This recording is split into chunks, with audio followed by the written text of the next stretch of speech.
Buenas, bienvenidos a otro episodio de Aire Puro Podcast. Hoy estoy aquí con Rafa Pérez para hablar de temas un poquito más concretos. Sí que es verdad que vino hace poco Paco Maillo, que es fisio también, compañero de profesión, y hablamos un poco de fisioterapia deportiva y todo eso, pero hoy nos vamos a centrar principalmente en problemas de espalda y de cuello, que son sus dos temas principales, los temas que trata en redes y los que sueles tratar en consulta.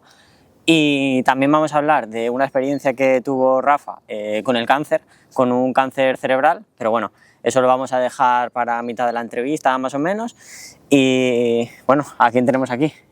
Preséntate un poco si quieres. Pues ante todo, Juanci, darte las gracias por la invitación, porque me siento un privilegiado por estar aquí en tu podcast, que sé que has tenido a compañeros míos como Paco e incluso amigos como Chito, como Jenny, pacientes también como Iván Tejero. Iván y Jenny son gente de admirar y ya me has contado gente que va a venir que también son conocidos míos, con lo cual me siento un privilegiado y te doy las gracias por tenerme aquí. Pues me voy a presentar un poco. Yo soy Rafa Pérez, soy fisioterapeuta, redactador deportivo y estoy especializado en dolor de espalda, sobre todo dolor crónico, ¿vale? Que hay que diferenciar muy bien cuando tenemos un dolor de espalda que es crónico con el dolor que es agudo, ¿vale? Y luego, si quieres, pues introducimos un poquito más ese tema. Y llevo más de 20 años dedicado al mundo de la fisioterapia deportiva y de la redactación de lesiones y, por lo que te he dicho, encantado de estar aquí contigo hoy. Encantado.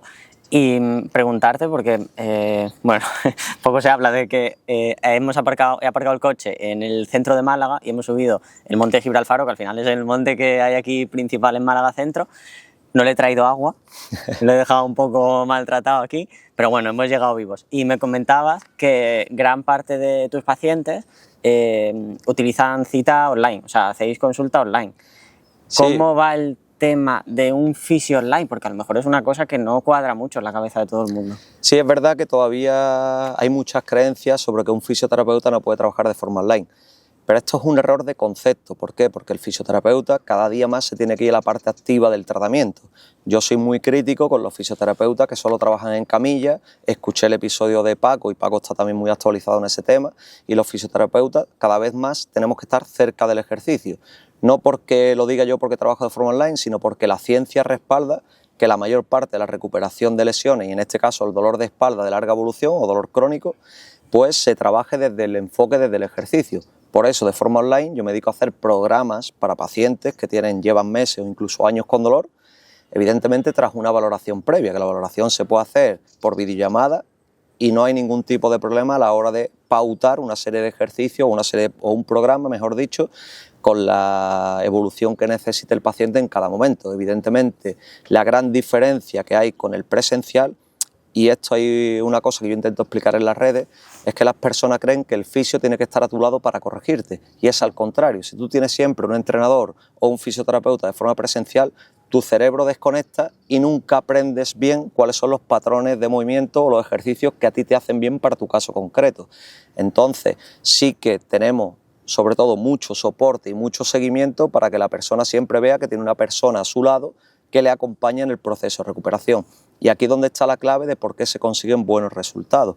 Porque una persona que cumple y además tiene una persona de soporte 24/7, como yo digo siempre en plan broma, aunque tengo 8 horas para dormir o 7, pero eso es una parte fundamental y por eso desde la fisioterapia se puede trabajar de forma online de manera eficaz e incluso a veces más que de forma presencial. Vale, es que creo que una cosa que dices que me choca mucho, bueno, me chocaba mucho, y es el hecho ese de que tú al final vas a un fisio y ese fisio no va a solucionarte la vida, ese fisio lo que va a hacer es acompañarte en tu proceso de recuperación, que no estás ahí para que una persona haga un milagro contigo, lógicamente. Claro, exactamente. Al final tú cuando vas a una consulta de fisio, que yo también igual que trabajo de forma online, trabajo de forma presencial en mi centro, en la clínica que tengo en calle Mármoles, pues al final cuando una persona viene, tú tienes que hacerle parte activa de ese tratamiento. Es decir, tú no puedes ir al fisio a que te solucione, como tú dices, la vida y tumbarte 1 hora o media hora, el tiempo que estipule la sesión, en una camilla y que el profesional haga todo lo que tenga que hacer. Ese no es el camino en la recuperación del dolor ni en la recuperación de lesiones. Y esto yo se lo explico mucho a los pacientes, se lo explico a los alumnos de la universidad que vienen a hacer las prácticas al centro e intento que cada vez más haya más compañeros que estén en esta en este camino, ¿sabes? Porque al final en la carrera, o cuando yo estudiaba, que estudié hace ya 20 años, Sí. pues lo que te enseñaban era lo típico de que estamos en una consulta, escuchar al paciente, lo tumbas en la camilla, eso ya se ha quedado obsoleto. Todavía hay mucha gente que lo sigue utilizando, yo no entiendo muchas veces el porqué. Y aquí era donde te decía al principio que hay que diferenciar entre lo que es un dolor agudo y un dolor crónico, ¿vale? El dolor agudo, te levantas hoy con un problema en el cuello, yo te voy a recomendar que vayas al fisio. Ahora llevas meses con dolor de cuello, con dolor lumbar, que son los más comunes que existen a nivel de espalda, no te voy a recomendar que vayas al fisio. Claro. Te voy a recomendar que vayas al fisio a hacer ejercicio o que vayas con un entrenador especializado a que te programe ejercicios para mejorar, o bien mejorar la movilidad, que es súper importante, mejorar la fuerza, compensar esas debilidades, las asimetrías posibles que puedes tener. Entonces yo critico mucho que se trate desde una camilla un problema que en camilla no se va a poder solucionar. Claro, un problema crónico no se puede tratar de una forma con una manipulación para una solución instantánea, porque no va a llegar. A lo mejor llega un alivio, ¿no? En algunos casos, porque entiendo que no en todos. Claro, el tema está en que al final tenemos que entender, ya digo, y yo como fisioterapeuta lo digo, y hay mucha gente que cree que yo me meto con la fisioterapia. Y digo, no, la fisioterapia es lo que a mí me da de comer y es lo que me hace a mí que mis pacientes evolucionen positivamente y consigan buenos resultados. Pero tenemos que tener en cuenta que todo lo que son terapias pasivas, Sí. punción seca, terapia manual, manipulaciones, eso tiene un alivio sintomático, pero no estás trabajando posiblemente el origen del problema. Entonces, ese alivio sintomático, pues habitualmente es pasajero. Te puede durar un día, 2, 3, una semana, pero no podemos hacer a un paciente dependiente semanal, quincenal o frecuentemente de sesiones con el fisio. Claro. Otra cosa es que tú vayas a entrenar, ¿vale? Y dentro del entrenamiento tenemos que entender también que, por ejemplo, ir 2 días a yoga o a pilates, eso no es un entrenamiento para tu espalda, eso es una clase grupal y normalmente te va a venir mejor que quedarte en un sofá, en una cama tumbado, que es lo que te pide el cuerpo muchas veces, pero no es una solución real a un problema como lo que estamos hablando, de cuello o lumbares, con lo que llevas 5, 6 meses, 8, un año. ¿Sabes? Claro. Una cosa que me surge al diferenciar entre pues estos dolores puntuales y dolores crónicos, puede ser que por un dolor puntual que tengamos un día, pues que hemos dormido mal, con una mala postura, que cualquier cosa de ese estilo, que no venga ocasionado por un riesgo de, pues a lo mejor estar haciendo una práctica deportiva mal durante mucho tiempo. Ese dolor, que en ese momento es algo puntual, puede llegar a causar una lesión crónica. Si se mantiene en el tiempo, sí. El tema está en que al final un dolor agudo hay que tratarlo.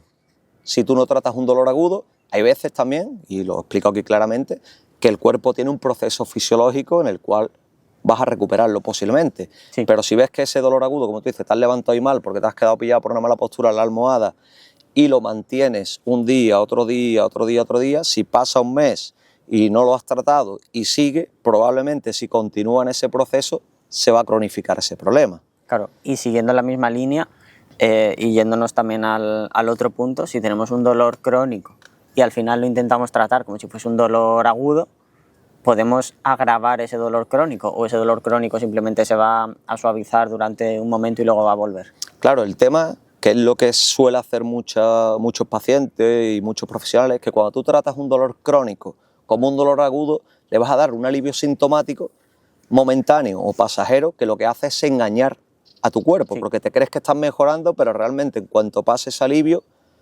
vas a volver a tener el mismo dolor que antes, e incluso depende qué terapia hagas o qué tipo de técnicas te apliquen, puede hasta empeorar, porque ya está demostrado que muchas de las manipulaciones osteopáticas, quiroprácticas y demás empeoran ese tipo de dolor, porque se haya hecho una mala praxis o porque no te haya venido bien en un momento determinado ese tipo de terapia. Claro. Y eso ocurre.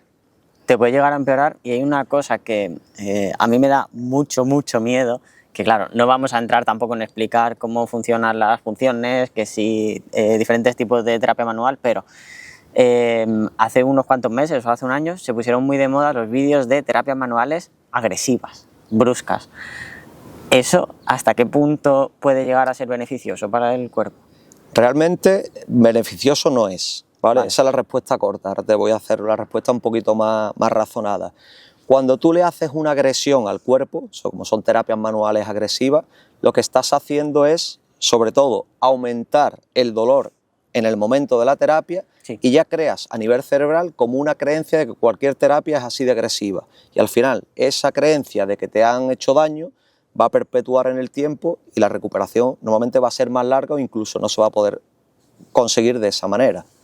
Vale, pero ¿realmente pueden llegar a tener un fin bueno? Porque es que yo veo esos vídeos de gente que está tumbada así en la camilla y de repente le hacen en el cuello, ¡pah! Y es que me da incluso apuro. Mira, el tema que ocurre con las redes sociales es que hay muchas imágenes y muchos vídeos que son contraproducentes para los pacientes, porque los pacientes ven, yo he publicado en mis redes algunos, en plan yo los publico como para criticar, que no te fíes de esos vídeos, porque tú ves gente con la columna desviada que le pegan con un martillo y se la ponen recta. Eso no es real, eso no ocurre. Ahí quiero llegar, claro. Eso no ocurre, entonces yo siempre digo, no te fíes de todo lo que ves en redes sociales. Y siempre, antes de intentar aplicar algo, pregunta quién es el profesional, a qué se dedica, qué experiencia tiene, porque aquí todo suma, ¿sabes? No solo la formación que tú tengas, sino la experiencia que tienes, y al final en redes existe mucho vendehumos. ¿Por qué? Porque hay mucha gente que compra el humo. Claro. ¿Sabes? Eso es una frase que yo escuché, no me acuerdo aquí, pero es verdad, los vendehumos existen porque hay gente que compra humo. Sí. ¿Vale? Y ya hoy día también hay técnicas que yo incluso he aplicado en clínica que ya no las aplico porque la evidencia dice que ya no valen para lo que valía. Pero sí, yo lo he hecho porque en su momento, y lo explico claramente, lo digo ante cámara, que no tengo problema en reconocer que yo he aplicado cosas que a día de hoy critico. ¿Pero por qué? Porque al final te actualizas. Y yo creo que un profesional, bueno, en cualquier ámbito de trabajo, pero sobre todo en la salud, tiene que ser un profesional actualizado. Claro. No todo es la evidencia científica, también. Pero si ya hay cosas que la ciencia desmonta, no las sigas aplicando. Hombre, y fíjate en resultados también, ¿no? Entiendo. Obviamente, ¿sabes? Si al final los resultados, es decir, hay que trabajar, es decir, tú tienes que darle resultado a un paciente. El cómo importa, pero al final lo que cuenta es que le resuelvas el problema. Claro. Lo que pasa es que hay cosas que si tú las aplicas y ya sabes que no van en camino, te puede servir un día con un paciente, pero si tú sigues aplicando lo mismo con muchos pacientes cuando hay algo que ya ha dicho la ciencia que no vale, al final vas a tener más casos que no son de éxito que el caso que has conseguido recuperar. Claro. Y esto hay que tenerlo en cuenta. Y si quieres nos metemos ya un poco en el punto en el que creo que te consideras experto, que es en el tema de montaña, de espalda y de cuello. ¿Están íntimamente relacionados los dolores de espalda con los dolores de cuello? O sea, las lesiones. Es que al final el cuello es una parte de la espalda, ¿vale? Sí. Nosotros lo diferenciamos, los profesionales, por secciones anatómicas para estudiarlo, como es zona cervical, zona dorsal, que es la de medio, y zona lumbar, que es la de abajo. Pero todo es una única unidad funcional. Yo siempre explico, intento explicar en red y a mis pacientes y a mis alumnos de los programas que hago online, que aunque yo tenga un problema lumbar, tenemos que trabajar zona cervical y zona dorsal. Y al revés, porque todo es una única unidad funcional. Igualmente hay articulaciones que están más relacionadas con el problema de cuello, como por ejemplo puede ser la movilidad en hombros y la movilidad de cadera en zona lumbar. Y eso es súper importante conocerlo y es una de las partes que tenemos que tener en cuenta, que aunque tú trabajes el fortalecimiento de las zonas débiles, tenemos que trabajar en movilidad y sobre todo muy importante también el trabajo de respiración. Sí. Y la gente dirá, hostia, la respiración, ¿por qué? La respiración en la espalda tiene doble significado. Hay uno que es general para todo el mundo, y tú sabrás, y de hecho sé que vas a entrevistar a psicólogas relacionadas con el mindfulness. Trabajar la respiración consciente te disminuye los sistemas de alerta en el sistema nervioso central. Entonces esto a nivel del dolor, la percepción del dolor de una persona que lleva meses con dolor va a disminuir porque estamos disminuyendo esa alerta que tu sistema nervioso central tiene porque llevas meses con un dolor que se ha perpetuado en el tiempo, ¿vale? Sí. Entonces eso por un lado. Y luego a nivel de espalda hay inserciones musculares y zonas como la zona de parrilla costal y la zona diafragmática abdominal que ya de por sí activan la musculatura y las articulaciones, es decir, en este caso las vértebras, tanto de zona dorsal, cervical, lumbar, con las consecuencias positivas o negativas que va a tener sobre el dolor que tú tienes. Entonces podemos decir que está totalmente relacionado y que al final si tienes un problema en X zona de tu espalda o X zona de tu cuello, pues tienes que trabajarlo todo y trabajarlo de una forma consciente y no quedarte solamente en el sitio donde hay dolor, ¿no? Eso es un error conceptual también, ¿vale? E incluso los propios profesionales a veces cometemos esos errores. Me duelen las lumbares, me quedo solo en zona lumbar. Y esto es lo que hablábamos antes, hay que investigar un poco si realmente el problema está en las lumbares o viene de la dorsiflexión del tobillo. Por ponerte un ejemplo, tú que eres corredor, y yo se lo explico a muchos corredores que es más fácil de que entiendan de que sus lumbares le pueden doler, no solo por la sobrecarga mecánica que te produce la carrera, sino porque si tienen limitada una movilidad en el tobillo, tus lumbares se van a ver afectadas porque no tienen esa cadena lesional, no está trabajando bien, o esa cadena ascendente no está trabajando bien. Claro. Entonces vas a sobrecargar unas zonas independientemente o que creamos que no tienen influencia con el tobillo-pie, ¿vale? Hay una cosa que me llama mucho la atención que acabas de comentar, que es el tema de la respiración.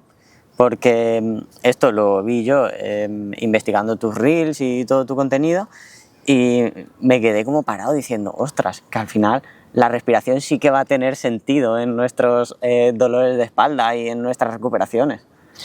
Mucho más del que a veces creemos, ¿vale? Incluso hay todavía profesionales que creen o que piensan que esto no tiene tanta importancia.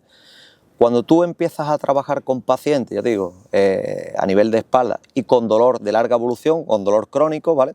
Yo muchas veces cambio, que hay algunos pacientes que me dicen, es que no sé por qué llamas de larga evolución y no crónico. Un dolor crónico está estipulado que es dolor de más de 6 meses de evolución. Sí. ¿Qué ocurre? Que a día de hoy también te dicen que llamarlo crónico como que estigmatiza un poquito al paciente, ¿vale? Que hay palabras que es mejor no utilizar para favorecer la recuperación de esos pacientes. Porque dolor crónico hay gente que cree que no se va a recuperar nunca. Dolor crónico es un dolor que es reversible, ¿vale? Al contrario que ciertas enfermedades crónicas con las que hay que convivir el resto de tu vida, ¿vale? Claro. Entonces, por eso a veces yo hablo de eso.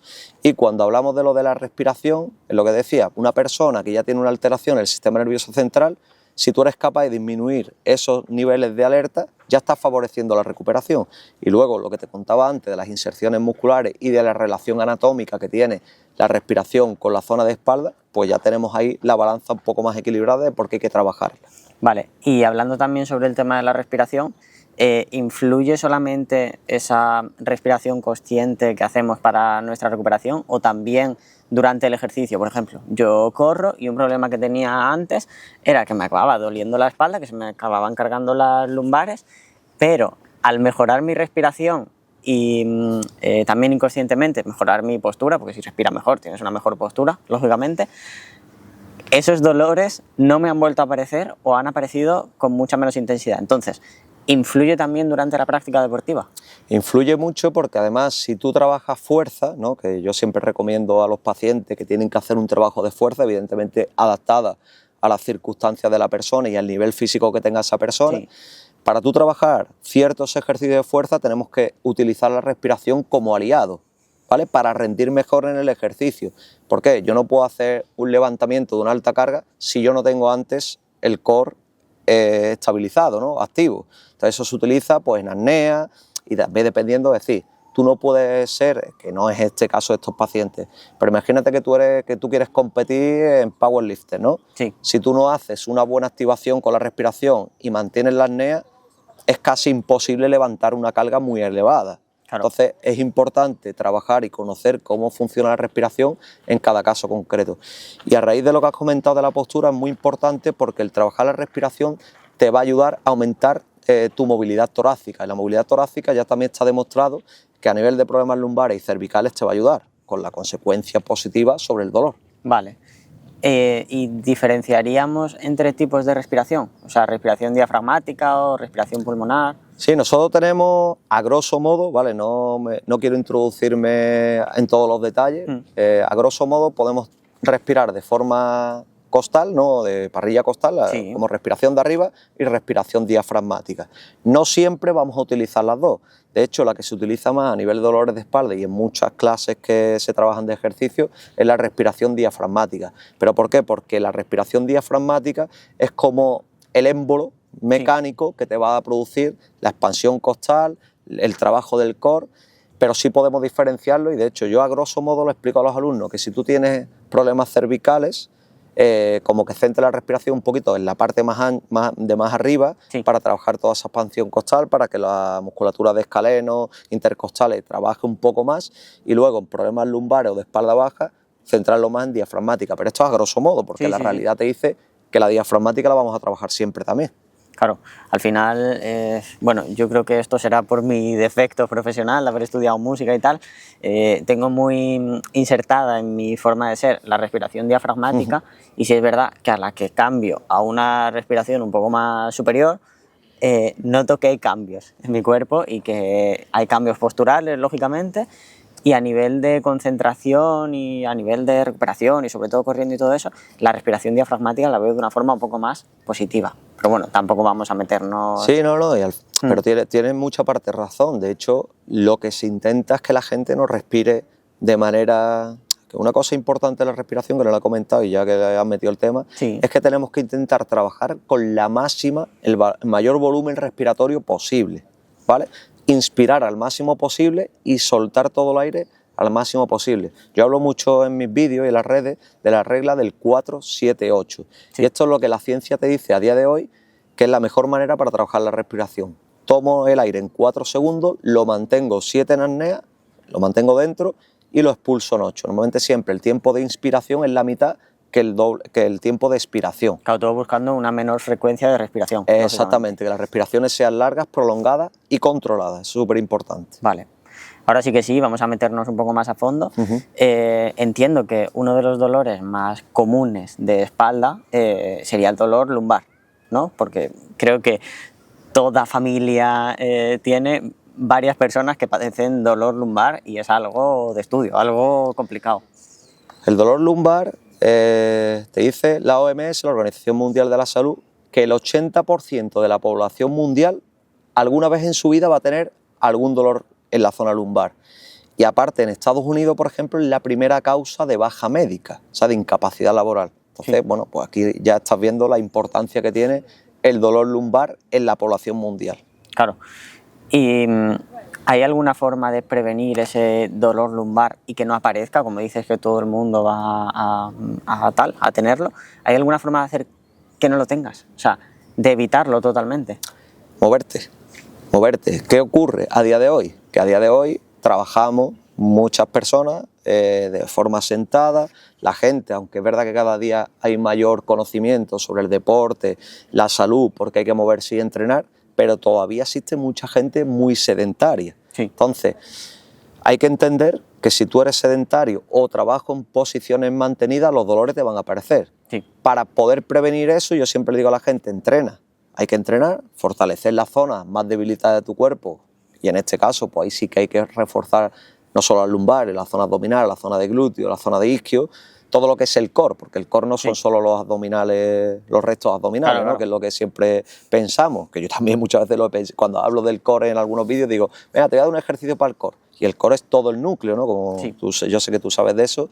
Entonces, si somos capaces de movernos, de fortalecer las zonas más debilitadas, que por nuestras posiciones mantenidas, por nuestro trabajo, vamos a tener como más propensas a que nos duela, pues si yo trabajo eso y le sumo encima la respiración y luego tener buenos hábitos. Yo siempre hablo de los hábitos, que buenos hábitos no significa que lo tengas que hacer todo perfecto, Claro. pero es verdad que tú mientras más cosas asumes, más probabilidades tienes de que los dolores no aparezcan. ¿Se pueden evitar al 100%? Yo creo que no, al 100% no, pero si hacemos muchas cosas vas a tener menos probabilidad de que te aparezcan, o que si te aparecen, que te ocurre lo que tú has contado, que te aparezcan o con menos frecuencia o con menos intensidad. Vale, ¿y hay alguna forma común de tratar esos dolores lumbares? O sea, una fórmula que se pueda aplicar a prácticamente todo el mundo. No, No. las fórmulas mágicas aquí no existen. Sí que existen, es decir, lo que está, es un poco el resumen de lo que venimos hablando. Haz una pequeña actividad cardiovascular, que puede ser caminar, puede ser bicicleta, puede ser elíptica, con una constancia diaria.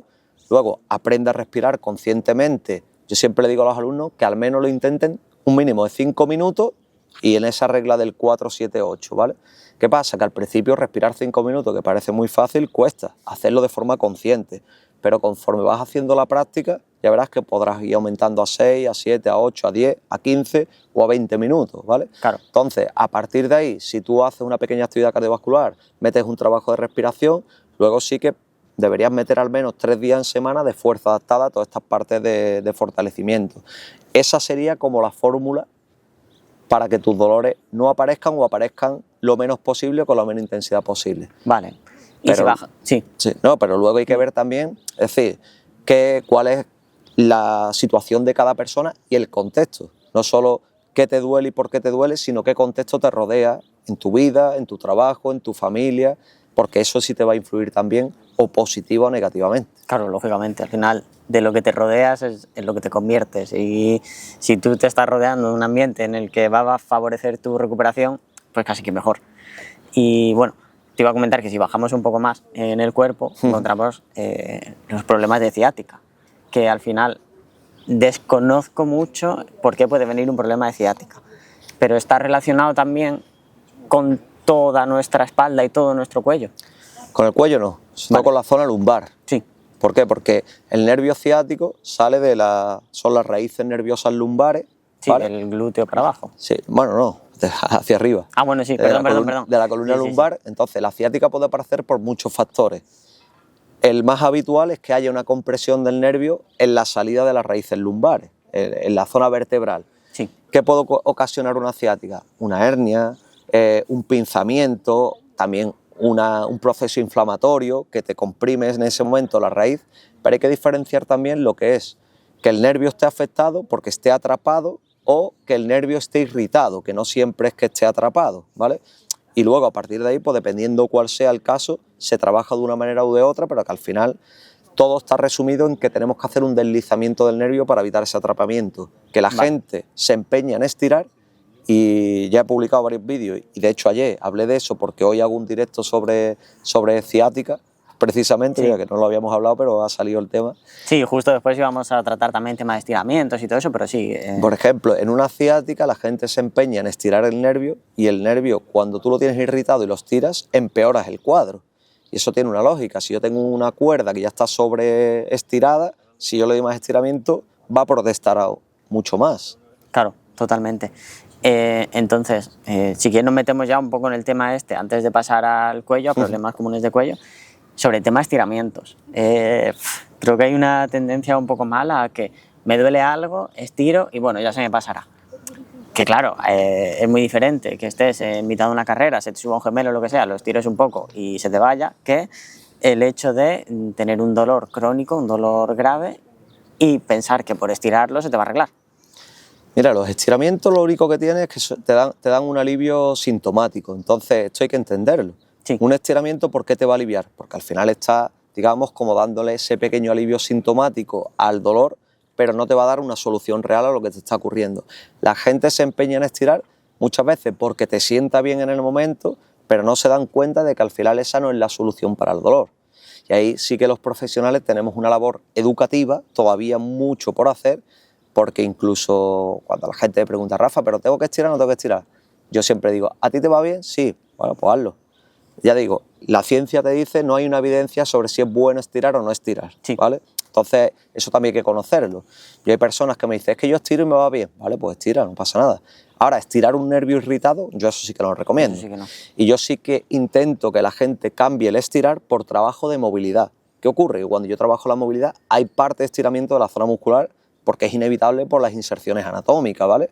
Si yo quiero, por ejemplo, hacer movilidad de hombro y llego a una elevación, evidentemente parte del pectoral se va a estirar, pero no estoy haciendo un estiramiento analítico. Claro. Por ponerte un ejemplo, si quiero trabajar cadera o aductores, si yo quiero trabajar la cadera en el plano lateral, el aductor se va a ver estirado en parte por ese trabajo de movilidad.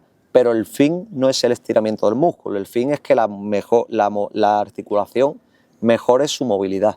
Vale, y quizás nos metemos en un tema que no toca mucho, pero desmontar un poco mitos sobre estirar después de entrenar, ya que estamos un poco metidos en el tema. Está bien eso de justo termino de correr y venga, a estirar.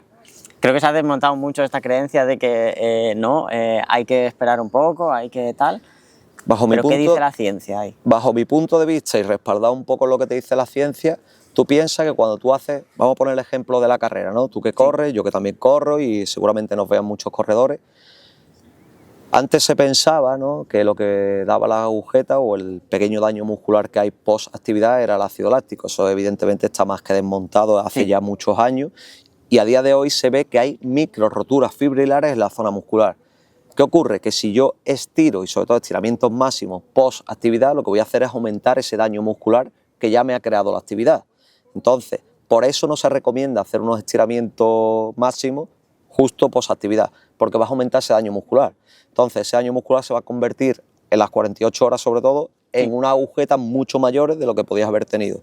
Pero la gente sigue pensando que estirar va bien. Ya digo, si a ti te va bien, hazlo, pero yo te razono el por qué yo no lo haría. Sí, porque puedes retrasar tu Sí, sí, recuperación y que vayas a entrenar mejor el día siguiente, lógicamente. Exactamente.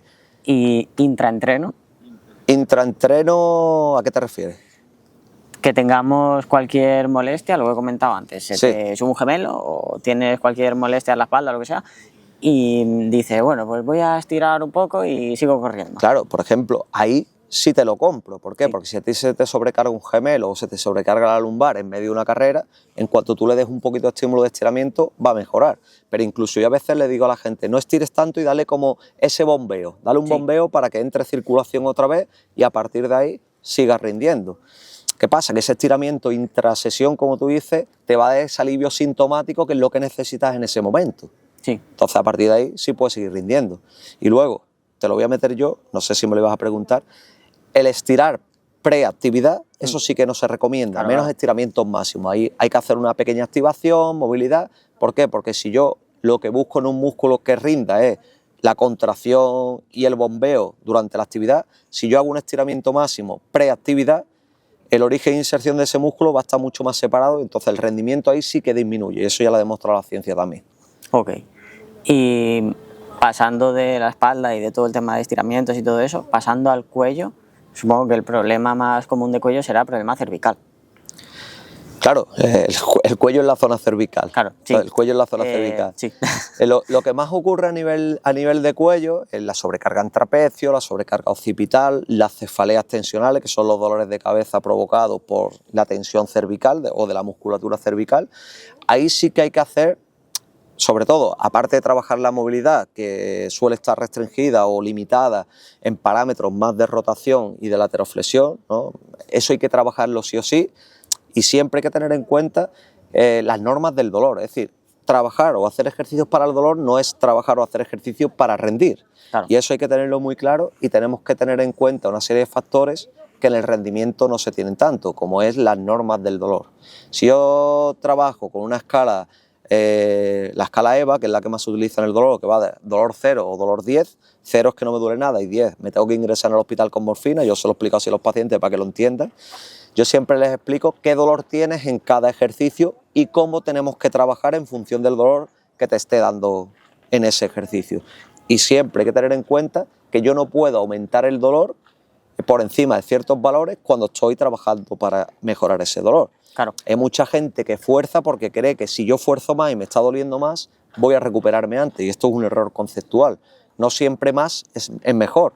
En el rendimiento ocurre igual. Gente que dice, no, yo tengo que entrenar todos los días. ¿Vale? Y le preguntas, ¿y tú cuándo descansas? No, yo no descanso.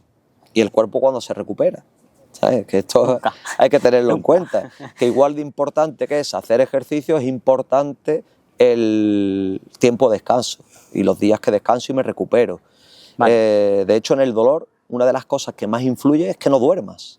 ¿Sabes? Yo siempre le digo a la gente que tiene que tener buenos hábitos para que su descanso sea reparador, nunca mejor dicho, ¿no? Cuando se dice, es que tenemos que tener un descanso reparador, pues en problemas de dolor de espalda es fundamental que tú seas capaz de descansar y dormir.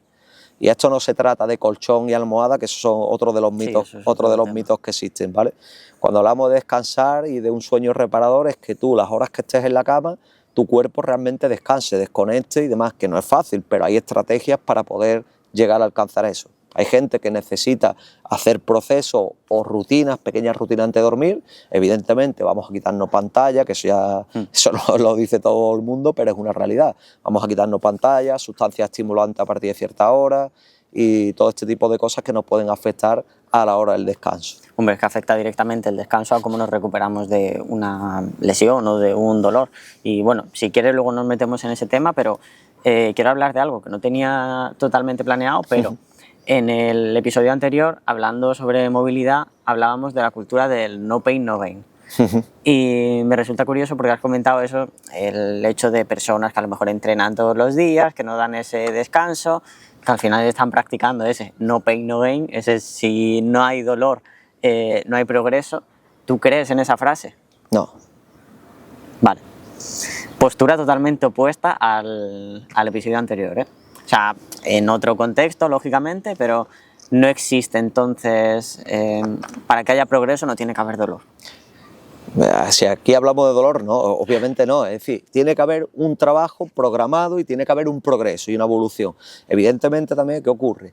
Que hay mucha gente que se queda en la zona de confort. Hombre, claro. Y eso no puede ser tampoco, ¿vale? Entonces no quiero que se malinterprete este mensaje, pero el no pain, no gain, en mi caso y en mi opinión personal y con mi experiencia trabajando con lesiones, con gente con dolor, no debe ser algo, no es algo positivo. Hombre, es que hay una diferencia muy grande entre que durante tus entrenos y tal crees un dolor crónico, bueno, un dolor crónico no, porque no quiero hablar de ese tema, pero crees un dolor continuado por un mal descanso, que ahí hablaríamos de ese no pain, no gain, porque al final estás forzando tu cuerpo a continuar, a pesar de las señales que te manda. No confundir eso con, vale, como no tiene que haber dolor, voy a entrenar súper suave todos los días para que no. Eso no, tampoco. vamos a ver, tú tienes que apretarte en tus entrenos y tienes que tal, y ese dolor, ese esfuerzo momentáneo, que el esfuerzo no sea dolor.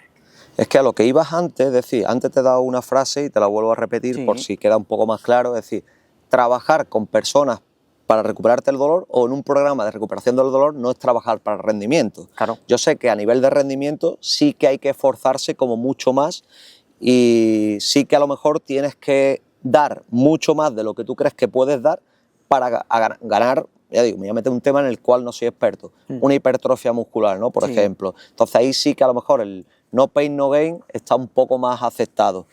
En dolor, no. Y saliéndonos un poco del tema del entrenamiento, hablando del día a día, hay cosas que, bueno, creo que durante 3 o 4 episodios anteriores hemos estado criticando los programas estos de prevención de riesgos laborales que se dan en empresas y todo eso, porque al final, joder, utiliza una silla ergonómica, ponte el escritorio a tal altura, vamos a ver, mejora tu postura, muévete, haz ejercicio. Entonces, quiero que nos des, si te ves ahora mismo ahí capaz, una mini guía real de prevención de riesgos a nivel de proteger nuestra espalda, nuestro cuello y mantener una buena postura.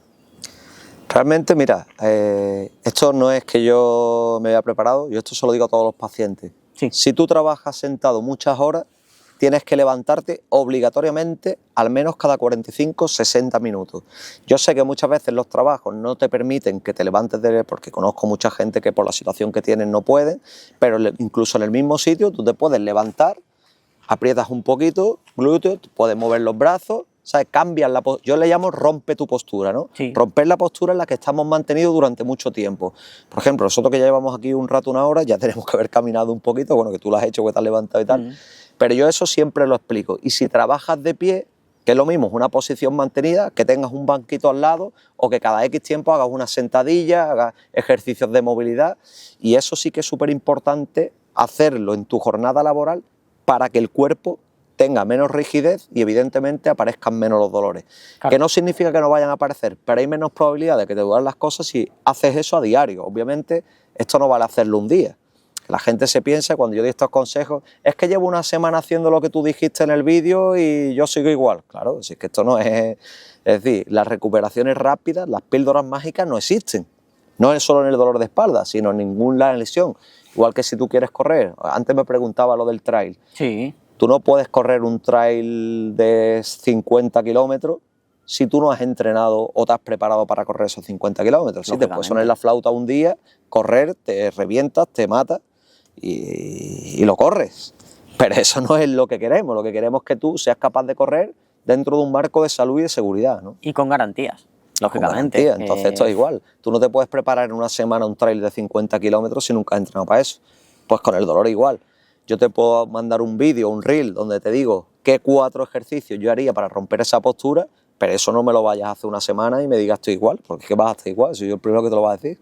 Entonces, podemos resumir que esos riesgos laborales para proteger nuestra espalda, nuestra postura, nuestro todo, es mantener una buena postura, lógicamente, pero que haya movimiento, si estamos todo el rato sentados, pero, claro, siempre se orienta mucho a personas que están todo el día sentadas en el trabajo, pero personas que están todo el día de pie en el trabajo. Es igual, es una posición mantenida, es decir, todo lo que es posición mantenida, ¿qué pasa? ¿Qué diferencia entre la persona que puede caminar en su trabajo como el que está detrás de un mostrador, me lo voy a inventar, está detrás de un mostrador 8 horas porque tiene que estar, que te digo yo, cobrando una caja, en un Mercadona pasando, bueno, en un supermercado Sí. pasando todo el día la compra. Evidentemente ahí también vas a tener otras afectaciones porque estás 8 horas haciendo un trabajo mecánico. Entonces, lo ideal es que dentro de ese trabajo tengas tu momento para poder sentarte, incluso para hacer unas sentadillas. ¿Qué pasa? Que hay mucha gente que esto le da vergüenza hacerlo en público o le da vergüenza hacerlo con sus compañeros de trabajo, pero realmente es por tu salud. Siempre le digo a la gente que el que no lo pueda hacer en su puesto de trabajo, que camine al servicio y que dentro del servicio se levante y se agache en el váter como si fuesen varias sentadillas, incluso en la pared hacer unas flexiones, Claro. para que todas las tensiones de la zona media y alta de la espalda se vayan aliviando y vayamos fortaleciendo un poquito dentro de lo que estamos haciendo. Conocer que eso es un pequeño break, ¿no? Un pequeño descanso dentro de toda tu jornada de postura mantenida o de posición mantenida más que de postura. Lógicamente. Y también quiero, bueno, a lo mejor ahora me das un golpe de verdad, pero desmontar que el hecho de tener, por ejemplo, una silla ergonómica no va a hacer que esos dolores desaparezcan si tú no sigues unas buenas pautas, lógicamente, o tener, pues eso, una silla ergonómica. Es que al final lo que se recomienda es eso, silla ergonómica y ordenador así. Claro, el tema está, es decir, todo suma, es decir, Sí. yo no soy de los que dice la silla por sí solo no te va a funcionar. la silla- Ahora, si tú sumas una silla a una mesa regulable, más que tengas que estar a una altura Claro, concreta, claro. porque todo el mundo no le viene bien estar a la misma No, altura, lógicamente. sino una mesa con altura regulable, una silla en la que tú estés cómodo, porque a lo mejor la silla que para mí me va bien, a lo mejor no es la que para ti va bien. Entonces, hay que buscar una comodidad dentro de lo que tenemos y luego dentro de toda esa comodidad, que todo va a sumar, estar activo y romper la postura. Para mí lo más importante en la jornada laboral es que puedas romper esa postura. Romper la postura no es darte solo el paseíto al servicio, como yo digo muchas veces, sino que puedas subir una escalera y bajarla, que no puedes, pues hacer las sentadillas y las flexiones en la pared donde estés, que no puedes, pues hay que buscar algo, algún truco, alguna escapada que tú puedas hacer dentro de tu trabajo para que te puedas mover y cambiar sobre todo la posición en la que llevas un montón de horas. Ok, vale. Bueno, creo que hemos tocado temas bastante interesantes y luego nos meteremos otra vez en temas de fisioterapia cuando hagamos la sección esta de frases, no sé si la has visto en algún momento, pero me quería meter ya en el tema que comentaba antes y es que has pasado un cáncer. Sí. Un cáncer cerebral. Como bien hablábamos, subiendo Gibraltar medio ahogados, no queremos afrontar esto desde la tristeza ni mucho menos porque, joder, estamos aquí. Estamos en un mirador grabando un episodio y no estamos tumbados en una cama que no nos podamos mover. Así que no tiene mucho que ver con el episodio, pero ¿cómo te das, o sea, cómo decides ir al médico porque hay algo mal? ¿Qué es lo que notas? Bueno, yo es que no noté nada. ¿No te Realmente yo ya me desperté en un hospital. Ostras. Sí, Eso no no te lo he sabía. contado porque como no nos hemos conocido hoy y Sí, queríamos sí. hablarlo aquí en la entrevista, a mí me diagnostican el tumor, porque en principio lo que me diagnostican es un tumor cerebral, porque me da un ataque epiléptico durmiendo y ese día mis padres estaban en mi casa aquí en Málaga, porque yo no soy de aquí de Málaga y mis padres no viven aquí, pero ese día estaban mis padres en casa y mis padres me escuchan convulsionando y a raíz de ahí me llevan al hospital una ambulancia. Entonces, cuando yo me despierto en el hospital es cuando me dicen que tengo un tumor que hay que quitar, que en principio parece ser benigno, pero que hay que quitar. Pero yo estuve como dos días, porque eso fue una noche de un viernes a un sábado, y yo me desperté en el hospital del domingo al lunes. Entonces fueron como 48 horas que en mi vida no existen, pero que evidentemente fueron muy importantes porque es la razón por la que estoy aquí a día de hoy. Wow. Es que me he quedado un poco congelado porque pensaba que me ibas a decir rollo, no, porque algún mareo, algún tal. No, de hecho, una de las cosas, que ya que me preguntas te las cuento, una de las cosas que sorprendían los médicos cuando me lo diagnosticaron es que no hubiese tenido ningún síntoma previo, ni dolores de cabeza, ni pérdidas de memoria, ni mioclonía, ¿no? Que son síntomas que pueden darte ese tipo de presión a nivel cerebral.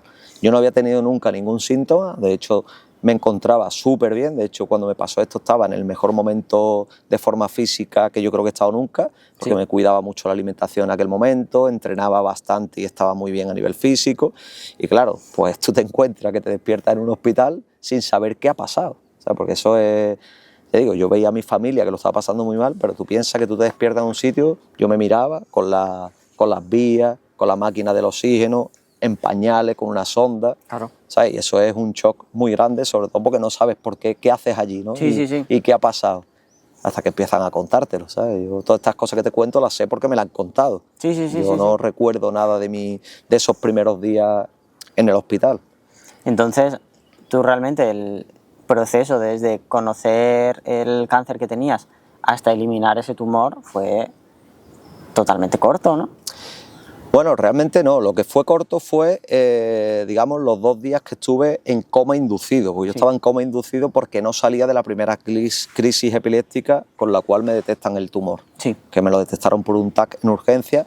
Claro, cuando despierto, yo estuve una semana ingresado en el hospital, Vale. donde ya me hacen más pruebas para descartar que hubiese otro tipo de afectación en otra parte del cuerpo. Entonces, en esos días ya me van explicando un poco qué es lo que ocurre y cuáles van a ser los procesos terapéuticos a partir de ahí. Vale. Primera información que me dan es que ese tumor hay que quitarlo, que parece benigno por imagen, Sí. pero que hasta que no abran y se analicen anatomía patológica no te saben decir la realidad que hay sobre el tumor y cuáles son los procedimientos terapéuticos después. Y una pregunta que nos salimos un poco de lo científico, ¿cómo te sientes tú cuando te dicen ese...? Bueno, es que yo lo que sentía, yo no me creía muy bien qué estaba pasando. De hecho, yo al principio pensaba que me mentían. Estaba allí en el hospital, no lo he contado alguna vez, pero a gente más cercana y tal. Yo sinceramente pensaba que ahí me mentían, porque tú, claro, tú piensas que tú estás acostado un viernes por la noche y te despiertas un domingo en un hospital rodeado de tu familia, de tu gente, y te cuentan que toda tu familia y tus amigos están abajo en la puerta de urgencias. Y tú dices, bueno, ¿por qué están ahí? ¿Y Claro, no hacen aquí? sabes. Claro, Y te sí, dicen, sí, no, sí. es que tú no ibas a salir de aquí, ¿sabes? Y ahí ya te pega un golpe de realidad, ¿sabes? Tú dices, hostia, esto es más grave de lo que yo pensaba. Claro, pero bueno, ya luego, es decir, es aceptar lo que te ha ocurrido y lo puedes aceptar de 2 maneras, o bien o mal. Yo siempre he sido una persona positiva y no es que me crea mejor que nadie en eso, pero sí que he sido siempre con un carácter muy positivo y yo creo que eso me ha ayudado también mucho a la recuperación y a poder estar aquí contigo hoy. Hombre, eso, y el hecho de que fueses una persona deportista, una persona que se cuida de su alimentación, lógicamente, eso tiene que ayudar. Eso No tengo ni idea de medicina, pero Mira, es Juanci, lógica. eso es una de las cosas que yo le intento inculcar a la gente y explicarle, porque la gente, o la gente en general, no somos conscientes, y ya digo, me meto yo también en el saco, no somos conscientes de que el entrenar por salud es lo que te va a salvar en una situación, entre comillas, de emergencia. Claro. ¿Qué ocurre? Que es que como esto se ve, como que nunca te va a pasar a ti, como que se ve a largo plazo. Yo tengo incluso amigos míos que no entrenan frecuentemente y te dicen, bueno, pero es que de algo hay que morir. Ya, pero por lo menos los años que estés aquí que tengas buena calidad de vida. Sí, Que sí, después no tienes por qué librarte porque entrenes. Yo era una persona entrenada, una persona con la alimentación muy, muy bien cuidada, con hábitos buenos, saludables, una vida llena de hábitos saludables, y me ocurrió ese episodio. Pero ahí te das cuenta, y la única cosa que me dijo el neurocirujano cuando me explicó la cirugía que había que hacer, mi pregunta fue, me dice, ¿tienes alguna duda? Y la única pregunta que yo le hice, ¿qué tengo que hacer yo para llegar bien a la operación? Me dijo, llega de la mejor forma posible. ¿Sabes? Pues ahí te hago el resumen de por qué es importante entrenar. Claro. Y en el COVID nos hemos dado cuenta.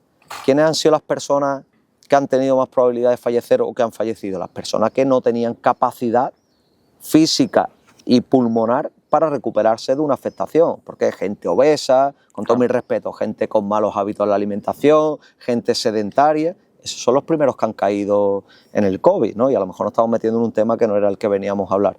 Pero sí que Sí, está genial. es muy importante, y yo lo he vivido en primera persona y a veces lo explico por si otra persona que esté en esa situación pues le sirve de ejemplo. Yo digo, entrena, mantente saludable, porque eso te va a ayudar en un proceso de una enfermedad que te pueda ocurrir, que nadie está libre que te pueda ocurrir, ¿sabes? No, al final te pueden dar a ti con la varita mala, o me pueden dar a mí, o le pueden dar a cualquiera que esté paseando por ahí. No somos nadie para librarnos de esas situaciones, pero sí somos quien para hacer que podamos salir de esa situación de una forma correcta y de una forma guay, o simplemente que podamos salir. Sí, exactamente. Porque no todo el mundo sale y joder, es que me impacta muchísimo el tema del cáncer, porque últimamente estoy muy metido en escuchar podcasts sobre personas que han tenido experiencias con el cáncer, sobre cómo llevar una buena vida para prevenir, la toma de suplementos y todo eso.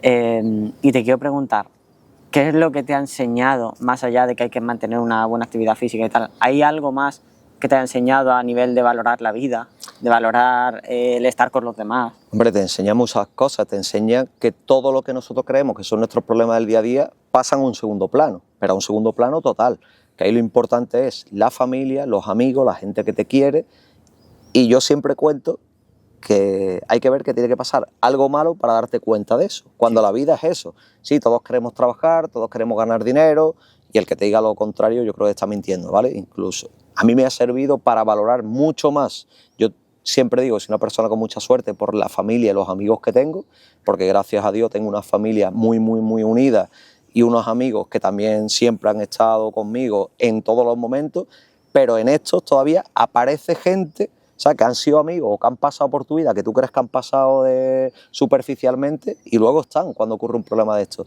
Claro. Entonces te ayuda a valorar lo que es el amor a las personas, el amor a la gente que tú quieres y sobre todo a parar antes, ¿sabes? Porque al final yo te cuento esto de aquí, me pongo como ejemplo, pero luego entras en la rueda muy fácil del día a día, el día a día nos come, entras muy fácil. Me ha servido para parar antes, ¿sabes? Para decir, oye, esto no es urgente, no es tan importante.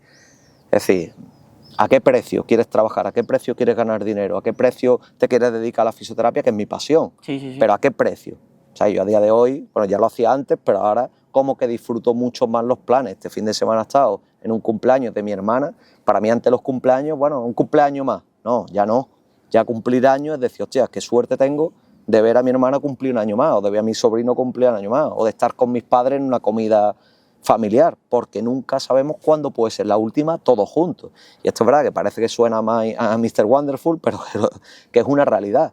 Tú no sabes, y por eso yo le digo a la gente que aproveche al máximo todos esos momentos, todos esos viajes, todo, que después sí, tenemos problemas de trabajo, económico, con compañeros, yo los tengo y los sigo teniendo, pero hay que darle la importancia que tiene cada una de las cosas. Claro. Y yo siempre digo, cuando tengas la oportunidad de hacer un viaje, una experiencia que probablemente no las puedas repetir en otro momento, que la hagas, porque no sabes si la vas a poder repetir. No porque te tenga que ocurrir algo malo, sino porque a lo mejor cuando lo quieras repetir no tienes las circunstancias para poder hacerlo. Claro, moverse por sensaciones, vivir la vida en tu momento. Y una cosa que no te he preguntado, sí. Que bueno, antes me enseñabas que tienes ahí el tatuaje de bueno, lo que fue tu tumor, tu cáncer, y también en el otro brazo tenías la fecha. ¿Cuándo fue? Fue el 27 de noviembre del 2021. Que fue hace poco. Sí, va a hacer 4 años en noviembre de este 2025. Y yo lo celebro como un segundo cumpleaños. Hay gente que sería una fecha como que no lo quiere recordar. De hecho, mi madre, por ejemplo, no le gusta ver los tatus porque ella le recuerda lo mal que lo pasó y tal. Y para mí es al revés, es todo lo contrario. Es decir, hostia, es que estoy vivo, esta fecha yo la celebro. Y esto fue idea de una amiga mía porque yo era anti-tatus. O sea, y ahora tengo 9 o 10, ¿sabes? A mí los tatuajes no me gustaban. Yo decía, no, yo tatuajes no. Y todos los que tengo son significados con respecto a lo que me pasó. Evidentemente algunos tienen más, otros menos. Este fue la fecha, este ha sido el último que me he hecho, que es la imagen de mi resonancia real del cerebro. Esta es la parte que me quitaron y eso es mi resonancia real. Y luego tengo algunos como qué caro es el tiempo, y tengo aquí otro que es lo que me dé la gana, lo taché. Eso es por una gira de un concierto y tal, que yo iba a ir con mi hermana, no pudimos ir por esa situación, entonces al final me lo tatué también, que es de Dani Martín, y varios tatuajes que tengo con respecto a eso. Aquí tengo el primer festival, porque yo soy un amante de la música, al que pude ir después de esa experiencia, y aquí también tengo un tatuaje sobre Esvedra, que es el islote que hay enfrente de Ibiza, que se supone, dice la mitología, que es el tercer punto de mayor magnetismo del mundo, después del Triángulo de las Bermudas y de la Antártida. Es mitología, ¿vale? Sí. Pero es verdad que yo me fui a recuperarme allí. Es decir, yo cuando me fui a recuperarme, me fui a vivir Ibiza 2 meses, porque yo tenía mucha energía positiva con la isla, porque había pasado allí muchos veranos, voy de vacaciones cada año, y le tengo un recuerdo especial, y encima me fui allí a recuperar gracias a una amiga mía y su marido que viven allí, y tengo una experiencia muy buena allí. Y como fue un significado de volver a vivir, pues lo tengo también tatuado, y así tengo alguno más. Qué guay, qué guay.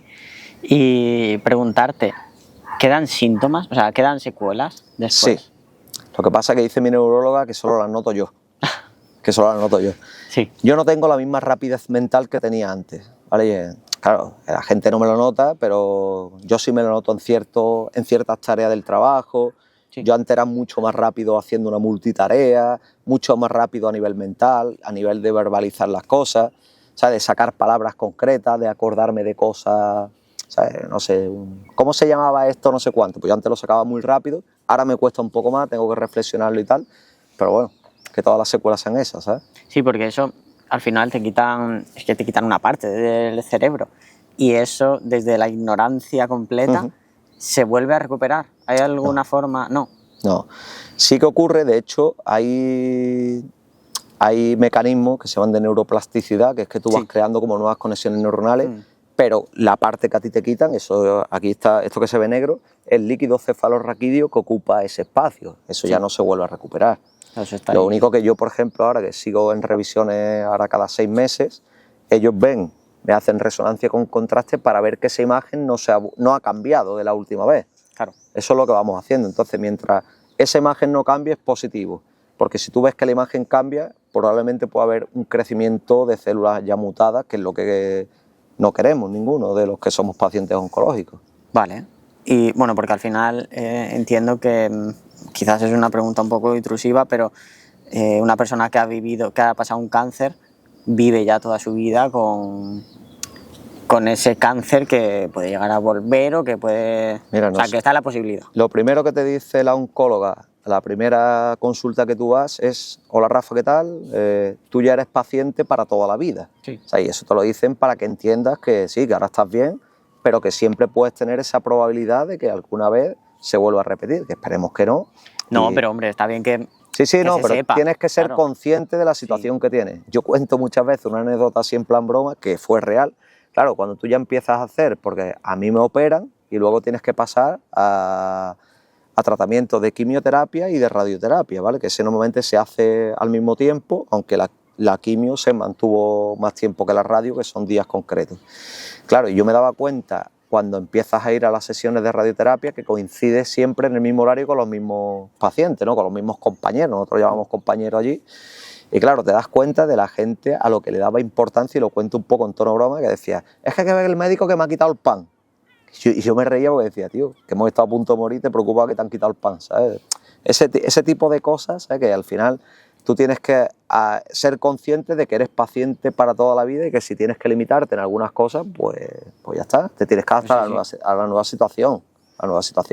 Hay gente que le cuesta más y gente que le cuesta menos. Evidentemente, yo creo que también una persona joven, activa, con ganas de vivir, le es más fácil no hundirse que una persona que ya, bueno, pues a lo mejor es más mayor o ya ha pasado mucho en su vida o incluso está jubilada o, como dicen muchos, yo ya lo tengo todo hecho en la vida. Claro. O sea, yo creo que en mi caso concreto la motivación fue, hostia, que era una persona joven, con ganas de hacer muchas cosas, con muchas ganas por vivir, y eso al final también te ayuda.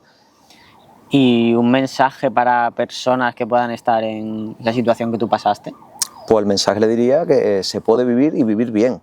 O sea, que al final no hay que resignarse a que tengo un cáncer y me tengo que atar a ese diagnóstico. O sea, yo estoy totalmente en contra de las etiquetas. Sí. Por eso muchas veces cuando la gente que tiene, y te lo voy a mezclar con otro tema, cuando la gente me dice: es que me han diagnosticado fibromialgia, por ponerte un ejemplo. Sí. Vale, la fibromialgia es una putada, pero la fibromialgia se puede llevar con calidad de vida. El problema es que hay que hacer cosas para tener esa calidad de vida y a veces la persona no quiere hacer esas cosas. Claro, no todo el mundo hay que pagar un precio. O sea, yo me acuerdo cuando a mí me lo diagnosticaron que yo iba a entrenar cada día, evidentemente a entrenar cada día adaptado a lo que podía hacer en ese momento. O sea, yo tengo vídeos, lo que yo hacía juegos de coordinación con pelotas. Claro. Cuando yo venía de entrenar a altas cargas, a correr, y claro, pues todo eso no lo podía hacer, porque tú piensas que te cambia la vida de un día para otro, te quitan de conducir, no podías conducir, no puedes entrenar, no puedes hacer ciertas actividades habituales que yo hacía y te cambia la vida de un día para otro. Pues una persona, por ejemplo, con una etiqueta te cambia tu vida, pero tú puedes adaptar tu vida a que sea con calidad. Hombre, claro, y con esa esperanza de voy a volver a tener esa vida que tenía antes, o sea, que tenías antes no. Voy a volver a que mi vida evolucione otra vez en ese sentido. En ese sentido. Lo que me has comentado, de que quizás ahora mismo no tienes esa agilidad 100% que tenías antes, esa agilidad mental, pero más allá de esa limitación, nada, ¿no? A nivel físico. A nivel físico. No, a nivel físico no tengo nada. De hecho, entreno, hago deporte, trabajo habitualmente, disfruto. O Sobre todo hay que disfrutar de la vida, eso sí que es importante.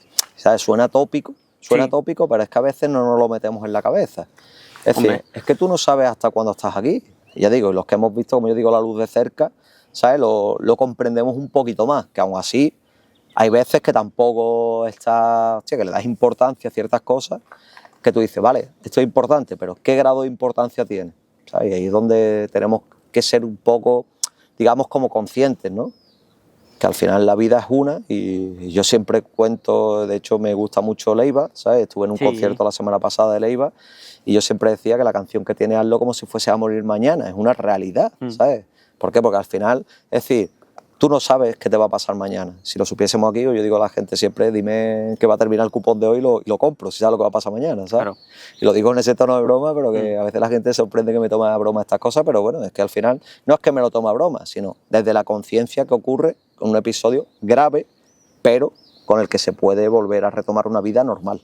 Hombre, es que me parece un poco absurdo, o sea, ¿por qué te lo tomas a broma? Vamos a ver. Y tampoco me suena atópico el hecho de que haya que vivir. ¿Qué es lo que tenemos? ¿Qué es lo único que tenemos que nos hace estar aquí? Vida, o sea, que estamos vivos. Pues al final el hecho de vivir no creo que sea un tópico ni mucho menos, pero es eso, mantener una buena calidad de vida para que lo único que tenemos sea positivo y sea de una forma guay y podamos, pues eso, si queremos subir una montaña, que tengamos la capacidad para subir esa montaña, si nos pasa cualquier situación mala, que tengamos esa fuerza mental y esa buena actitud para poder afrontarla. Entonces yo creo que al final se trata de eso. Y lo trato también desde la ignorancia y de ser al final un privilegiado de no haber tenido que pasar ninguna situación mala. Pero, joder, me resulta totalmente admirable el hecho de una persona que ha pasado por una situación así y más, como me lo has contado, que yo no sabía el hecho ese de que estuviste en un coma inducido durante 2 días y que estés aquí con toda la ilusión del mundo y con todo. Joder, es totalmente admirable. Muchas gracias. Y si te parece, vamos a pasar ya a una mini sección que tengo en cada episodio. No sé si sabes más o menos de qué va, pero básicamente cojo frases de las redes sociales del invitado o en este caso, como eres un profesional de la salud, he cogido frases típicas de personas que suelen ir a fisio o personas que suelen tener dolores y principalmente centrados en el dolor de espalda y cuello. Total, son 6 frases. Empezamos. Se me ha quedado el cuello pillado. ¿Es algo muy común que te suele pasar? Que te contacte alguien por, joder, es que me he quedado pillado. Sí, es muy común, es muy común. ¿Y es bastante común. cómo se trata eso? Muévete, mueve el cuello. Muévete y ya está. Mueve el cuello, si te duele, controla el dolor que tienes, pero sobre todo muévete. ¿Que con el movimiento no eres capaz de aliviarlo? Pues a lo mejor hay que valorar qué hay que reforzar dentro de ese cuello, que normalmente, digo, antes no hemos pasado un poco por encima, pero la zona de trapecio suele estar sobrecargada y hay un tema que la gente dice, es que tengo el músculo duro, ¿no? Tengo contractura. Un músculo duro es un músculo débil, ¿sabes? Igual que un músculo blando está débil, duro también, eso es débil. Entonces hay que trabajarlo. ¿Es solo el trabajo muscular? Obviamente no, por eso te decía, muévete, respira y dale el fortalecimiento que necesite esa zona. Vale. Luego, otra frase que sinceramente es la que más rabia me da de todas las que he apuntado, porque vivo con esto día a día en mi trabajo y con personas que hablo, incluso en redes sociales y todo eso. Con la edad estas cosas son normales. No. Qué rabia, tío. No, porque si con la edad estas cosas son normales, a todo el mundo le dolería lo mismo. ¿Sabes? Si tú dices, con la edad es normal que, yo qué sé, es verdad que hay ciertas lesiones que son más avanzadas con la edad, como el tema de la artrosis, pero es que artrosis tiene una persona con 30 años, un grado leve. Lo que tenemos que evitar es que la artrosis sea un grado severo en edades que no correspondan. Pero si con la edad fuese todo normalizado, la gente no se podría mover con 60, con 70, con 80 años. Yo tengo mis padres, por ponerte un ejemplo, mis padres son súper activos los dos, tienen más de 70 años los dos y tienen pocos dolores. No te voy a decir que no tengan ningún dolor, porque siempre algún dolor hay, obviamente, pero si todo fuese debido a la edad, nadie se podría mover con 70 o 80 años y eso no ocurre. De hecho, verás gente en el paseo marítimo con edades avanzadas y están haciendo deporte en las máquinas del paseo y caminando bien. Y saliéndonos un poco de la dinámica de las frases, quiero preguntarte una cosa muy relacionada con esto. no hay edad, o sea, hay edad para empezar a hacer un deporte. O sea, una persona de 60 años, que una persona de 60 años no es una persona mayor, ni mucho menos. Está capacitada, sea cual sea su estilo de vida anterior, siempre y cuando no padezca pues, una enfermedad que le tenga en cama, ni mucho menos. Está a tiempo de empezar a correr, de empezar a montar en bici. ¿Qué opinas de eso? A cualquier edad se puede iniciar cualquier actividad. Otra cosa es cuánto tiempo vas a tardar en hacer esa actividad al ritmo o a las condiciones que tú quieres, ¿vale? Bien, pero tú puedes tener 50, 60, 70, 75, como tú dices, no estás impedido, 80. A cualquier edad se puede empezar cualquier actividad deportiva. Genial. Cualquier edad. Es que me da mucha rabia cuando a lo mejor estoy hablando con alguien y pues con alguna persona de 65 años, 70, que vienen a mi trabajo o lo que sea, y me dicen, joder, yo es que ya no estoy. Y lo ves, que en cuanto termina de hablar contigo se va caminando súper feliz a las cajas a pagar lo que ha comprado o lo que sea, y es como, tío, me estás diciendo que no puedes correr y te estoy viendo andar y estás andando fenomenal. O sea, al final, cualquier momento es bueno para empezar algo si va a suponer algo positivo en tu vida. Cualquiera, y además hay que hacerlo, como yo digo siempre, con una progresión lógica, que Claro. ahí es donde están muchas veces los problemas. Pero la edad no es un factor determinante para no empezar algo. Ok. Y esto es un mensaje que siempre intento dejar claro. Sí. Me duele, pero ya me he acostumbrado. Eso es otro de los errores conceptuales que yo intento que la gente dice, tú no te puedes acostumbrar a vivir con dolor ni a normalizar vivir con dolor, porque eso es un error. Es decir, tú puedes tener un dolor que aunque lleves meses o incluso años, los dolores pueden recuperarse. Sí. Otra cosa es que tú quieras pasar por el proceso de recuperación. Claro, porque pasar por el proceso de recuperación conlleva a ciertas incomodidades, que tengo que trabajar la movilidad, o que tengo que trabajar la respiración, o que tengo que ponerme a hacer unos ejercicios específicos que no todo el mundo está dispuesto a querer hacer. Vale. Si paro ahora, pierdo el progreso. No, eso es otra cosa igual. Mitiquísima Es en el decir, mundo de corredores. Es decir, el parar, como yo digo, tú te vas de vacaciones y evidentemente yo intento que la gente se mantenga activa, sobre todo en la gente que no está acostumbrada. Si tú ya tienes una base trabajada de años, tú el progreso no lo pierdes porque pares 2 semanas de vacaciones. No lo pierdes. Otra cosa es que tú no te muevas, lleves un mes haciendo algo. Yo soy el primero que te diga, no pares en las vacaciones porque te va a costar mucho retomar. ¿Pero claro. por qué? Porque no tienes ese hábito, ni esa rutina en tu día a día y ese hábito adquirido. Entonces ahí sí que no deberías parar. Pero si tú eres una persona entrenada o que llevas años corriendo, porque pares 2 semanas no te va a ocurrir absolutamente nada. Seguramente hasta tu cuerpo lo agradezca. Hombre, y que en ocasiones incluso, más allá de que te vayas de vacaciones o lo que sea, si tienes cualquier dolor que te ha dicho un profesional que tienes que parar X días, pues va a ser beneficioso parar, porque si no, el hecho de seguir forzando tu cuerpo y seguir forzando la maquinaria cuando no puedes, pues va a hacer que dentro de un año a lo mejor tengas que parar ya durante 3 años. Exactamente. O tengas que dejar tu deporte, tengas que dejar el correr para irte a la bici.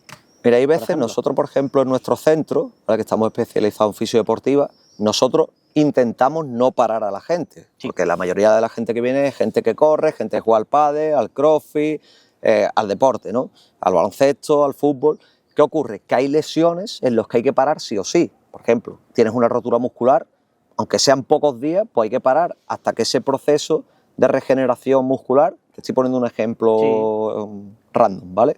Hasta que ese proceso de recuperación muscular nos permita empezar con la readaptación. Pero hay lesiones que hay que parar, otras hay que adaptar el entrenamiento, otras puedes continuar, pero también hay que saber explicar al paciente o al deportista cuáles son las posibles consecuencias si cogemos camino A, camino B o camino C, porque tú le dices a una persona, como tú dices, tienes que parar 5 días, no te quiere hacer caso, ¿vale? Si no quieres parar, ya sabes que el riesgo de recaída o de alargar el proceso de recuperación va a ser tanto. Claro. ¿Hay una fórmula para determinar siempre los tiempos? No.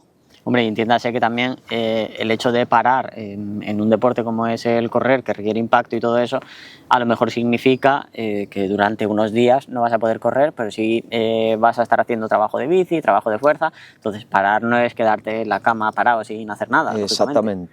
Que no es el sentido literal de la palabra. Necesito estirar más, no más fuerza. O sea, necesito estirar más, no hacer más fuerza. Error, como decíamos antes, ¿vale? Es decir, El estiramiento como tal, sí, te puede servir en un momento determinado para un alivio momentáneo. Antes hemos comentado dentro de la entrevista el utilizarlo intrasesión o intracompetición por el alivio que te va a dar, pero si tú no tienes una fuerza lo suficientemente trabajada, un estiramiento no te va a servir absolutamente para nada. Vale. Y la última frase, Sí. que creo que es una frase que hace también bastante daño, sobre todo a nivel mental, porque te puede destruir. Ya no disfruto entrenando porque siempre me duele algo. Ahí sí que hay que hacer un trabajo, es decir, si tú no disfrutas del entrenamiento, algún problema hay. Entonces ahí sí que tenemos que intentar analizar por qué no estás disfrutando, qué es lo que te está doliendo y sobre todo ponerle solución a ese dolor. Es decir, todos los dolores tienen solución. Evidentemente se puede tardar más o menos en conseguir esa solución, ¿vale? Sí. Y eso, lo que decíamos, también hay que estar dispuesto a pasar por el proceso, ¿vale? Que tú puedes ser, como yo digo, yo te puedo explicar cuál es el proceso y hay gente que dice, pues yo estoy dispuesto o no estoy dispuesto, ya está, no pasa nada. Si no estás dispuesto, ya sabes, o dispuesta, ya sabes a lo que te atienes. O sea, que si tú sigues con un dolor en el tiempo y lo perpetúas y lo cronificas, al final te va a costar mucho más recuperarte. Claro. ¿Vale? Entonces, si tú no disfrutas del entreno, ¿para qué entrenas? Totalmente. Yo digo que todas las actividades de nuestra vida tenemos que disfrutarlas, sea en el trabajo, pues después puedes estar en un trabajo que no te guste. Si tú estás en un trabajo que no te gusta, y ya digo, me voy a meter otro tema, si tú estás en un trabajo que no te gusta y te estás quejando todo el día, plantéate por qué no cambias, ¿sabes? Porque para vivir a disgusto siempre hay tiempo, como yo digo. Sí, y planteate también un pensamiento alternativo que he generado yo ahí. Aparte de plantearte por qué no cambias, plantéate un mínimo motivo de felicidad dentro de ese trabajo de mierda que es para ti, porque al final, si tú estás a disgusto en ese trabajo, es porque es un trabajo de mierda para ti, hablando mal y pronto, pero plantéate algún motivo positivo. Pues yo creo que en esto del deporte lo mismo. Si al final no disfrutas con el entreno porque te duele todo, o sea, porque te duele algo siempre, plantéate algo positivo en ese deporte, ahí ya cambiará un poco tu mentalidad. Y cuando haya cambiado un mínimo tu mentalidad, ponte en contacto con un profesional y ese profesional ya hará lo que haya que hacer. Evidentemente, cuando cambia, como tú dices, el marco mental hacia una actividad o hacia una situación, al final cambia toda la situación. O sea, Sí. y eso es una realidad. ¿Qué pasa? Que no todo el mundo tiene ese nivel de conciencia para poder analizarlo como tú lo estás explicando. Claro, lógico. Entonces es verdad que ahí, siempre y cuando tú estés en una situación desagradable para ti, búscale ese marco positivo o por qué estás ahí, porque siempre hay un motivo. El problema es que a veces no queremos hacernos esas preguntas incómodas. ¿Por qué? Porque vamos a obtener a lo mejor respuestas que no nos gustan de unos mismos, ¿sabes? Yo siempre digo que tú puedes mentir a quien tú quieras, pero a ti mismo no te vas a mentir, ¿sabes? Yo creo que es imposible mentirse a uno mismo. El autoengaño yo creo que es muy complicado, que a veces nos contamos películas porque nos viene bien contarnos esas películas, pero Esas películas duran 5 minutos. exactamente, eso al Oye. final cae por su propio peso, Sí. ¿no? Pues yo digo, tú puedes contar lo que tú quieras a tu familia, a tus amigos, a tu pareja, a tu jefe, si lo tienes, a quien tú quieras, pero a ti mismo, ¿qué te vas a contar? ¿Sabes? Claro. Pasa que a veces no queremos hacernos esa autorreflexión porque incomoda. Claro. Y bueno, hemos dicho cosas bastante interesantes aquí en la dinámica esta de las frases. Y ya para terminar, quiero soltarte que, claro, al final no todo el mundo en todo momento puede tener un acceso a ese fisio, a ese readaptador, a ese profesional de la salud cuando tiene pues una sobrecarga o cualquier lesión de una gravedad un poco inferior. ¿Hay alguna herramienta que recomiendes usar a ese tipo de personas que no puede ponerse en las manos de un profesional? Estilo foam roller, estilo pelota de puntos, simplemente a nivel de descargar esas sobrecargas musculares que vienen dadas de una práctica deportiva normal. Tú piensas al final que el resumen de lo que veníamos haciendo, Sí, tú no necesitas realmente, no siempre, ¿vale? Lo voy a decir a grosso modo por la pregunta que me has hecho. No necesitas siempre acudir al profesional, es decir, si tú no tienes esos recursos económicos, ese compromiso, porque al final no todo parte del recurso económico, sino también hay gente que no se quiere comprometer. Claro. Y yo eso lo veo en mis programas. Yo hago programas a 3 meses mínimo y a partir de ahí, pues el tiempo que se estime oportuno según la situación de la persona. Hay gente o bien que no tiene los recursos económicos suficientes o bien que no es su prioridad. claro. Y no te quieres comprometer. Entonces, plantéate bien, porque hay gente que te dice, es que yo no puedo pagar un programa de 3 meses. pero tienes el último iPhone que ha salido a 1000 pavos. Entonces tu prioridad es el iPhone y no es recuperarte. Y yo eso sí que lo veo a diario y eso sí lo critico de la gente que te dice, es que hay que ver que yo me quiero recuperar. ¿Tú qué haces para recuperarte? Es decir, es tu prioridad realmente, pero a lo que iba, que no tienes recursos, que no tienes ese compromiso, simplemente teniendo unas bandas elásticas en casa, unas gomitas que pueden comprarlas donde tú trabajas, pues con unas bandas elásticas y aprender a respirar y a moverte es más que suficiente, ¿vale? Genial. Es más que suficiente. Sí, pues me encanta la dinámica que ha tomado el episodio. Creo que queda bastante claro que, bueno, lo que hablábamos también con Paco, que el tema de terapias manuales, el tema de, bueno, no lo hemos tocado, pero el hecho de que tu solución sea un medicamento, un antiinflamatorio, que al final no es la solución. Eso es un parche. Yo siempre le llamo los parches. Claro. Los parches son las pastillas, las cremas, las infiltraciones, que sí, que te van a venir bien en un momento determinado porque te están mascarando el dolor. Porque al final una pastilla, un antiinflamatorio, un relajante, un analgésico, las 8, 10, 12 horas que te dure el efecto, ese dolor va a desaparecer. Claro. Pero es un parche porque luego vuelve a aparecer.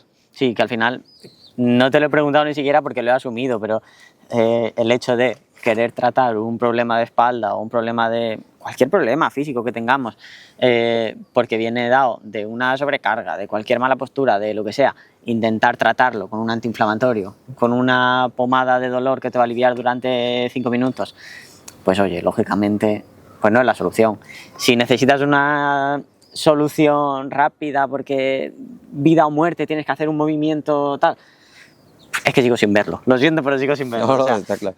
Es decir, es que... a veces, como tú dices, imagínate, bueno, vamos a poner un ejemplo, te duele hoy la rodilla porque se te ha inflamado subiendo Gibraltar, que entiendo que no porque tú eres entrenado, pero bueno, imagínate que hemos pisado una piedra mal y se nos ha inflamado el tobillo y mañana tenemos una carrera. Yo soy el primero que te dice tómate antiinflamatorio hoy para correr mañana, explicándote las consecuencias que puede tener correr bajo los efectos de un antiinflamatorio, que no te va a doler durante la carrera, pero posteriormente el dolor va a estar seguramente empeorado porque le hemos dado ese impacto a la carrera. El otro día hablaba con un paciente y le explicaba, no, creo que fue con mi recepcionista de la clínica, no me acuerdo con quién fue, pero hablaba de que cuando hablamos de deporte, el deporte tiene que estar relacionado, íntimamente relacionado a la salud, pero el deporte de élite y de competición no es salud. O sea, que tenemos los ejemplos de los deportistas de élite y ahí se hacen locuras, pero porque hay gente que vive de eso, ¿sabes? Y que su rendimiento o que su competición depende de que pueda vivir o no pueda vivir, o de patrocinadores, o de contratos, o de historias de ese tipo. Entonces, tomar como ejemplo un deportista de élite está bien como para motivarte para tú rendir, pero no para hacer lo mismo que ellos, claro. ¿sabes? Y al final es eso, que no podemos, igual que no hay una píldora mágica para ir al fisio y que ese fisio te solucione tus problemas al instante, tampoco hay una pastilla mágica que te la tomes y te quite los dolores de por vida y que te anule. Lógicamente no. Tampoco somos aquí anti-salud, anti-medicamentos, entiendo, pero joder, que hay que ser realistas, que las cosas están para lo que están y que al final cuando estamos comprando esos medicamentos, esos tal, estamos apoyando un negocio, no estamos tampoco apoyando nuestra lesión. Al final, como tú dices, es decir, yo soy antimedicación, pero hay momentos puntuales en los que hace falta. Sí, ¿vale? sí, yo tengo algunos pacientes, algunos alumnos en el programa online que tienen crisis y yo soy el primero que le digo, oye, has tenido una crisis de un bajón, tómate hoy, te puedes tomar hoy o durante 2 días, 3, por lo que te diga el médico. Es decir, yo no soy experto ni tengo por qué pautar medicación, claro. Pero si el médico en un momento te dice, oye, te viene bien que te tomes, y que te digo yo, un diclofenaco, que es un AINES, ¿no? Un antiinflamatorio para el sistema musculoesquelético, pues tómalo 3 días, no más, no lo alargamos más y seguimos trabajando. ¿Por qué? Porque hay veces que en un proceso de recuperación, y yo eso siempre lo explico, yo de hecho tengo unas gráficas con unas pizarras que escribo, que desde el punto A al punto B, que debería ser un proceso de recuperación, siempre va a haber pequeños altibajos, ¿vale? Claro. Y son puntos de o que estoy muy bien o que estoy muy mal. Y eso es un proceso lógico de recuperación. De hecho, lo tengo en varios vídeos y creo que algún carrusel explicado, que ni estás tan mal el día que te duele más, ni estás recuperado el día que no te duele nada. Entonces, si tú eres consciente de que eso te va a pasar en un proceso de recuperación de cualquier lesión, y yo que hablo en el perfil de Rafa Training sobre la espalda, pues si tú eres consciente de eso, es mucho más fácil cuando te venga un bajón, porque ya el profesional te lo ha explicado y tú ya lo has llegado a entender. Ahora sí que sí, ya vamos a ir terminando el episodio, a no ser que quieras tratar algún tema más que veas así de vital importancia. Pero bueno, el invitado anterior te suelta una pregunta que, bueno, sin saber quién eras y sin saber quién iba a venir al siguiente episodio, que es que ¿a dónde te lleva personalmente lo que haces? O sea, ¿a dónde te lleva tu trabajo de fisio, tu labor de ayudar a las personas? ¿A dónde te lleva? Pues mira, personalmente, es decir, no hay cosa más bonita, y puede que vuelva a sonar atópico, que poder ver cómo una persona se recupera de algo que ve como súper complicado. Y al final, una de las cosas que me ha traído el tema de pasar por el cáncer es darte cuenta de que al final una persona que le está cambiando su día a día, en este caso por una lesión o por un dolor de espalda, que tú seas capaz de entenderlo y sobre todo de ayudarle a superar eso, esa satisfacción personal es muy grande. Claro. Pero sobre todo es una satisfacción por ver que la otra persona está recuperando su vida. Ok, vale. ¿Y una pregunta que le quieras soltar al próximo invitado? Sin saber quién va a ser, simplemente la pregunta que se te ocurra. Pues la pregunta que yo le haría al siguiente invitado o invitada sería ¿qué considera que es lo más importante en su trabajo? ¿Qué considera que es lo más importante en su trabajo? Guay. ¿Y por qué? Guay. Sí, claro. ¿Y por qué? Le tiraré de la lengua entonces todo lo que sea necesario. Y nada, ha sido un placer tenerte. Si quieres, di en la clínica en la que trabajas y tal, que bueno, no sé si Síntesis Center. Síntesis, sí, he venido sponsorizado hoy. Y bueno, que allí estáis, que lo podéis visitar, que al final siempre está guay estar rodeado de profesionales que realmente les gusta su profesión y que hacen las cosas con amor y con conocimiento y sobre todo que estén actualizados. Y nada, que me ha encantado esta charla, que hemos tratado cosas súper interesantes y que ha sido un placer. El placer ha sido mío, como te he dicho al inicio, te agradezco mucho que hayas contado conmigo para tu podcast, porque la verdad que es el primero al que me invitan y la verdad que estoy súper contento de estar aquí. Creo que ha sido una charla bastante productiva y sí, si alguien quiere venir a visitarnos allá a Síntesis, estamos en calle Mármoles, aquí en Málaga capital, Mármoles 14, y estamos especializados en fisioterapia deportiva. Y luego, si alguien tiene dolor de espalda, ya sabes que en mis redes, en Rafa Fisiotraining, cada día comparto contenido gratuito que te va a ayudar. Y luego hago programas para una persona que quiera avanzar un poco más, que con el contenido gratuito no pueda, pues también estamos ahí para ayudar. Genial, pues muchísimas gracias. Nada, Juanti, gracias a ti y un placer.